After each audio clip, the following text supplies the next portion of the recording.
ಕನ್ನಡಿಗರಿಗೆ ಸಿಂಗರ್ ಯಾರಿದ್ದಾರಲ್ಲ ಸೋನು ನಿಗಮ್ ಅವಮಾನ ಮಾಡಿರುವಂತ ವಿಚಾರಕ್ಕೆ ಸಂಬಂಧಪಟ್ಟಂತೆ ನೋಟಿಸ್ ಕೊಡೋದಕ್ಕೆ ಪೊಲೀಸರು ಈಗ ಸಿದ್ಧತೆಯನ್ನ ಮಾಡ್ಕೊಂತಿದ್ದಾರೆ.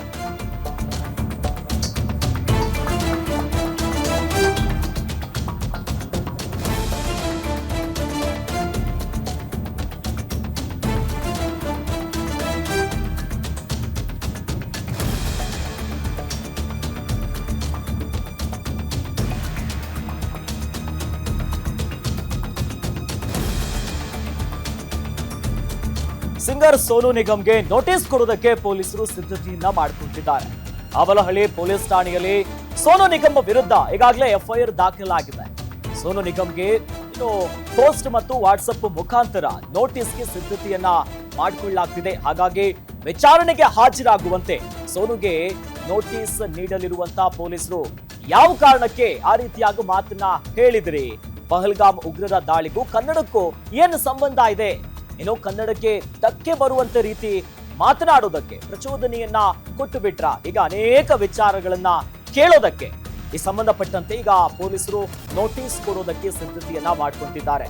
ಯಾವಾಗ ಕಾರ್ಯಕ್ರಮ ಒಂದರಲ್ಲಿ ಸೋನು ನಿಗಮ್ ಅವರು ಕನ್ನಡ ಅಂತ ಹಾಡು ಕೇಳಿದಂತ ಹೊತ್ತಿನಲ್ಲಿ ಅಭಿಮಾನಿಯೊಬ್ಬಾಗ ಈ ರೀತಿ ವಿಚಾರಕ್ಕಿಂದಲೇ ಉಗ್ರ ದಾಳಿ ಆಗಿದ್ದು ಅನ್ನೋ ಮಾತಾಡಿದ್ರು. ಅಂದ್ರೆ ಎಲ್ಲಿನ ಉಗ್ರ ದಾಳಿ, ಎಲ್ಲಿನ ಕನ್ನಡ ಒಂದಕ್ಕೊಂದು ಸಂಬಂಧ ಇಲ್ಲ. ಹಾಗಾಗಿ ಕನ್ನಡಕ್ಕೆ ಅವಮಾನ ಮಾಡಿರುವಂತ ವಿಚಾರಕ್ಕೆ ಸಂಬಂಧಪಟ್ಟಂತೆ ಈಗಾಗಲೇ ಎಫ್ಐಆರ್ ದಾಖಲಾಗಿದೆ. ಹಾಗಾಗಿನೇ ವಿಚಾರಣೆಗೆ ಹಾಜರಾಗುವಂತೆ ಒಂದಿಷ್ಟು ಪ್ರಶ್ನೆಗಳನ್ನ ಕೇಳೋದಕ್ಕೆ ಈಗ ಎಫ್ಐಆರ್ ಅನ್ನ ದಾಖಲು ಮಾಡಿಕೊಂಡು ನೋಟಿಸ್ ನೀಡೋದಕ್ಕೆ ಸಿದ್ಧತೆ ಮಾಡ್ಕೊಂತಿದ್ದಾರೆ. ಅದು ಕೂಡ ಪೋಸ್ಟ್ ಮೂಲಕವಾಗಿ, ಇನ್ನು ವಾಟ್ಸಪ್ ಮುಖಾಂತರ. ಈ ಬಗ್ಗೆ ಹೆಚ್ಚಿನ ಡೀಟೇಲ್ಸ್ ನೀಡ್ತಾರೆ ನಮ್ಮ crime reporter Ajay. Yes Ajay, ಏನ್ ಕತೆ ಇದು? ಈಗಾಗಲೇ ದೊಡ್ಡ ಮಟ್ಟದ ವಿವಾದ ಶುರುವಾಗಿದೆ. ಪೊಲೀಸರು ಯಾವ ರೀತಿಯಾದಂತಹ ಸಿದ್ಧತೆ ಮಾಡ್ಕೊಂತಿದ್ದಾರೆ? ಇನ್ನು ಯಾವ್ಯಾವ ಸೆಕ್ಷನ್ಗಳಲ್ಲಿ ಈಗ ಎಫ್ಐಆರ್ ದಾಖಲಾಗಿದೆ ಅಜಯ್? ಖಂಡಿತ, ಅಂದ್ರೆ ಈ ಒಂದು ಗಾಯಕ ಆಗಿರುವಂತಹ ಸೋನು ನಿಗಮ್ ವಿರುದ್ಧ ಈಗ ಸಾಕಷ್ಟು ಒಂದು ಆಕ್ರೋಶ ವ್ಯಕ್ತವಾಗ್ತದೆ. ಪ್ರಮುಖವಾಗಿ ಇಲ್ಲಿ ಗಮನಿಸಬೇಕಾದ್ರೆ ಒಂದು ಈವೆಂಟ್ ನಲ್ಲಿ ಕೆಲವೊಂದಷ್ಟು ಸಾಂಗ್ ಅನ್ನ ಆಡುವಂತ ಸಂದರ್ಭದಲ್ಲಿ ಕೆಲವೊಂದಷ್ಟು ಕನ್ನಡಿಗರು ಕೂಡ ಆ ಒಂದು ಸಂದರ್ಭದಲ್ಲಿ ಕನ್ನಡ ಹಾಡನ್ನ ಹಾಕ್ಬೇಕು ಅಂತ ಹೇಳಿ ಬೇಡಿಕೆಯನ್ನ ಇಡ್ತಾರೆ, ಮನವಿಯನ್ನ ಮಾಡ್ತಾರೆ. ಅದು ಕೂಡ ಆ ಒಂದು ಸಂದರ್ಭದಲ್ಲಿ ಈವೆಂಟ್ ನಡೆಯುವಂತ ಸಂದರ್ಭದಲ್ಲಿ ಸ್ಟೇಜ್ ನಲ್ಲಿ ನಿಂತ್ಕೊಂಡು ನೀವು ಕನ್ನಡ ಕನ್ನಡ ಕನ್ನಡ ಅಂತ ಹೇಳ್ತಾ ಇದ್ರ. ಇದೇ ವಿಚಾರವಾಗಿ ಪಹಲ್ಗಾಮ್ ನಲ್ಲಿ ನಡೆದಿದ್ದಂತ ಉಗ್ರರ ದಾಳಿ ಏನಾಗಿದೆ, ಇದಕ್ಕಾಗಿ ನಡೆದಿದೆ ಅಂತ ಹೇಳಿ ಹೇಳಿಕೆಯನ್ನ ಕೂಡ ಕೊಟ್ರು. ಯಾವಾಗ ಈ ಒಂದು ವಿಡಿಯೋ ಸಾಮಾಜಿಕ ಜಾಲತಾಣ ಸೇರಿದಂತೆ ಕೆಲವೊಂದಷ್ಟು ಬೇರೆ ಬೇರೆ ವಿಚಾರದಲ್ಲಿ ಕೂಡ ಸಾಕಷ್ಟು ಸುದ್ದಿ ಆಗುತ್ತೆ. ಒಂದು ಕಡೆ ಕನ್ನಡಿಗರು ಕೂಡ ಸಾಕಷ್ಟು ಒಂದು ಆಕ್ರೋಶವನ್ನ ಕೂಡ ವ್ಯಕ್ತವನ್ನ ಮಾಡ್ತಾರೆ.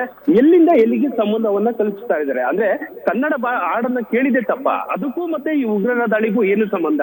ಹೀಗಾಗಿ ಸಾಕಷ್ಟು ಸಾಮಾಜಿಕ ಜಾಲತಾಣದಲ್ಲಿ ಆಕ್ರೋಶ ಒಂದು ವ್ಯಕ್ತವಾಯಿತು. ಇದೇ ವಿಚಾರಕ್ಕೆ ಸಂಬಂಧಪಟ್ಟಂತೆ ಕನ್ನಡ ಪರ ಸಂಘಟನೆಗಳು ಕೂಡ ಸೋನು ನಿಗಮ್ ವಿರುದ್ಧವಾಗಿ ಸಾಕಷ್ಟು ಒಂದು ಕೋಪದಲ್ಲಿ ದೂರನ್ನ ದಾಖಲಿಸ್ತಾರೆ.